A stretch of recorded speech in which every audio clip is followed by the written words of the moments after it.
It's about HCL Tech, but the other stock which is doing really well is Rallis India. Doing well in trade, and this is after a lot of quarters that we've seen some recovery that has come by. Revenues are up 22% on a YoY basis. The EBITDA also went higher by 57%. Margins, they were higher this time, came in at around 15.7%, which compares with 12.2% in the quarter gone by. Profits almost doubled, came in at 95 crore rupees, which compares with around 48 crore rupees in the quarter gone by. The company said that they have seen double-digit growth across their business segments, and EBITDA growth was driven by volume growth as well this time.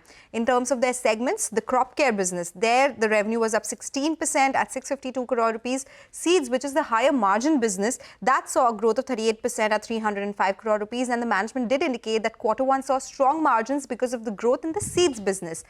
They also gave commentary on the outlook going forward. We spoke to Gyanendra Shukla, MD and CEO at the company. Listen in to what he had to say. Overall margin, obviously, so gross margins more or less remain flat. I think Q1 also has a higher percent contribution coming from seeds. Seeds generally is a higher margin business. Our soil and plant health business is higher margin business. So that is reflected in the overall number. I think as we move forward, I think Q2 is going to be more domestically important. It has less weightage on the seed. So I haven't worked out those numbers for the Q2, but I mean, it's a mix of business that will dictate how things move forward. Other than these IT names that have recovered